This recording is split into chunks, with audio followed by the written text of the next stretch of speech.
I'm Michelle Lundy. And I'm LeeAnn Shattuck, and we are the car chicks of Women's Automotive Solutions. LeeAnn, I'm going to start off sharing a little bit about my background. I am the founder of Women's Automotive Solutions and started the company back in 2004.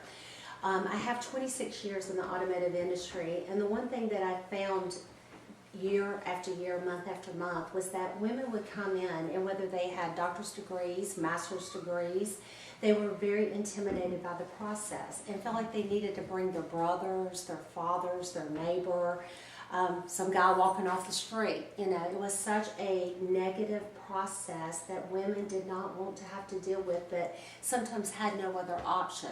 And they felt like they had to bring a man with them just to buy a car. To buy a car. They would buy homes, they would start businesses, they would do numerous different things, but would not come in to buy a $10,000, $20,000, $30,000 car unless they had a male presence. This kept playing in my mind. The one thing in 26 years in the industry that, especially 20-some years ago when I started, telling my age, there was not a lot of women in the automotive industry. And still today, less than 7% are even actually owners of dealerships. So it is still predominantly a man's world. Yeah, most of the women are in the back office. They're processing paperwork. They're the receptionist who greets you when you come to the door, but you don't see women in any of the management positions or in ownership positions of the dealership. So yeah, we're kind of unique in the industry in that respect. Very much so. And unfortunately, throughout the years, that hasn't changed very much.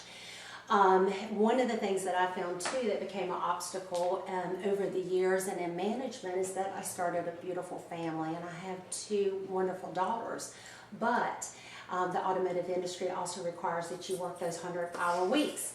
And my competition that, in a management position were men that could work 100 hours a week, because guess what? They had wives. Right. And I know a lot of the managers didn't even think that you would be competitive in that world and didn't even feel like you even belonged there. That's right. Actually, my first interview when I started, the sales manager interviewed me, and his exact words is, "I'm going to interview you, but I don't think women should be in sales in the automotive industry. They should stay in the office." So needless to say, the challenge was on, and in 6 months, I had a management position, and he was no longer there. So you might as well just told you should have stayed barefoot and pregnant. Exactly. I think he did. Oh, great. Exactly. So the challenge was on, and then started in several different divisions in the automotive industry within the dealership. But as the children came along, and really felt torn between being at home with my children and being the mother that I wanted to be, then also being in the automotive industry and being the employee that I wanted to be the manager and reach the goals that I had always reached. So it finally came to the point that I needed to make a decision. I was running 3 dealerships. I was worn out trying to juggle my kids, and decided I just don't want to do this anymore. So I looked back and said, what do I do with 20 years of experience in a world that I do absolutely love and I think very highly of? I think it's tough because women, even in today's world, women have to, I think, make tougher choices between career and family than men do. At least, that's been my experience in my past as well. That's it, exactly. And when you're working in a male-dominated industry, it is very much so that way, because the bar is set that these are the criteria, and nobody really cares if there's 3 kids or whatever else is home, and unfortunately most people have those wives to be able to take care of that. So I decided that I didn't want to make a choice anymore. But the one thing that kept playing in my head was, why do women feel so uncomfortable? So sitting at my kitchen table one day, I thought, you know what, I'm going to start a company that helps women purchase automobiles. And my kind of the theory behind it was a real estate agent. I didn't want to be a broker. I didn't want to have to go buy the car, mark it up, floor plan it, and sell it to you, and then you've got to turn around and pay that markup price. So I thought, well, look what real estate has been doing for years. Why can we not take that model and turn around and make it work for the automotive industry? So you come and want to purchase a car, and we put all the entities together. And if you think about it, it surprises me sometimes that no one came up with that model before, because a car is usually the second largest purchase that someone's going to make in their lifetime. Why on earth would you try and do that by yourself? And most people only buy a car once every 3, 4, or more years, and the dealers are selling 300-400 cars a month. And of course, the consumer is not going to have the advantage there. The dealer has more experience, they have more information.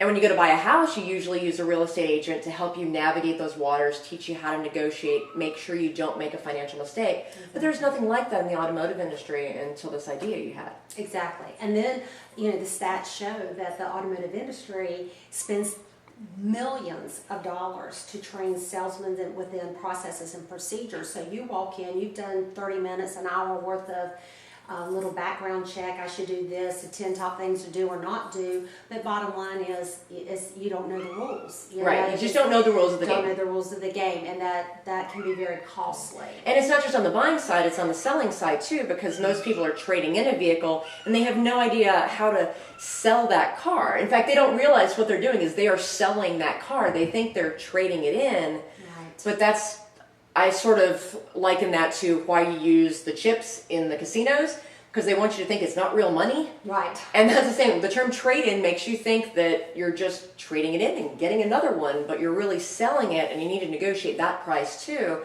And that's difficult to understand the wholesale side of the world. And I think, our experience and our expertise bring a lot to the table in that area as well, because we know who the players are, where to sell a car to different dealers to get you the top wholesale dollar for it. Right. And you've got the financing, you've got the warranties. There's so much involved in that transaction that it really is sometimes a very complicated journey that you need someone that has that knowledge just to help you make an educated decision. And that I think has been the whole essence of the company, is educating our buyers, so that they can make an educated decision that what works best for them. The one thing that was so interesting that when I started it, that women are so uncomfortable with the automotive industry that 86% of the buying decision is made by a woman.